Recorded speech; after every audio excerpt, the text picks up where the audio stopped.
Hi welcome back. இன்னைக்கு வந்து இங்கே ஆந்திரால ரோட்டு கடைகள்லாம் கிடைக்கிற பச்சை மிளகாய் சட்னி எப்படி பண்ணுறதுன்னு பார்க்கலாம். கடாயில எண்ணெய் விட்டுட்டு எவ்வளோ சட்னி பண்ணுறீங்களோ அந்த அளவுக்கு வந்து பச்சை மிளகாய் சேர்த்துக்கோங்க. நான் ஒரு 10 பச்சை மிளகாய் 2ஆ உடைச்சு சேர்த்துருக்கேன். அது எண்ணெயிலே வந்து கருகாமல் நல்ல கலர் மாறுற அளவுக்கு வந்து வதக்கி எடுத்துக்கோங்க. க்ரீன் கலர் வந்து ஒரு மாதிரி எல்லோ கலராக மாறிடணும் ஃபுல்லாக ஈவனாக.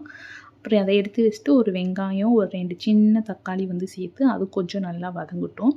இல்லைன்னா நீங்கள் பச்சை மிளகாயே கூட போட்டு வதக்கிக்கலாம்.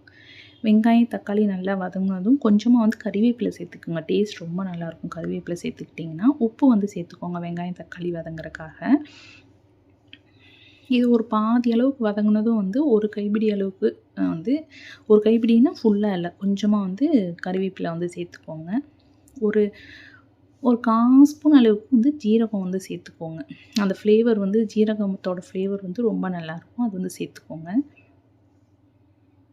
இப்போ இது நல்லா வதங்கிருச்சு ஓரளவுக்கு. ரொம்ப பச்சையாக இருக்கக்கூடாது. ஓரளவுக்கு பாதி வதங்கிட்டாலே போதும். அந்த தக்காளியிலேருந்து மேலே தோல் எடுத்துகிட்டு வர அளவுக்கு வதங்கினா போதும். லாஸ்ட்டாக வந்து ஒரு 10 சோம்பு வந்து சேர்த்துக்கோங்க. அப்போ தான் வந்து பச்சை மிளகாய் அந்த ஃப்ளேவர் வந்து ஒரு நல்ல டேஸ்ட்டாக தான் இருக்கும். இருந்தாலும் அந்த சட்னி ஃப்ளேவர் வரும். ஒரு 10 பூண்டு வந்து சேர்த்துக்கோங்க. ஒரு 10, 12 பல் அளவுக்கு பூண்டு சேர்த்துக்கோங்க. இப்போ தக்காளி இந்த அளவுக்கு வதங்கிடுச்சு. இப்போ நல்லா ஆற வச்சிடலாம்.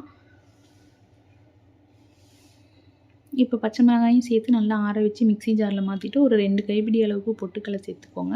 இல்லை நீங்கள் ஒரு கைப்பிடி அளவுக்கு பொட்டுக்கடலை, ஒரு கைப்பிடி அளவுக்கு நிலக்கடலை கூட சேர்த்துக்கலாம். கொஞ்சமாக நாட்டு சர்க்கரை சேர்த்து அரைச்சிடுங்க. அது சேர்த்து வரமிளகாயை வந்து எண்ணெயில் நல்லா கருக விட்டு தாளிச்சிங்கன்னா சூப்பராக இருக்கும்.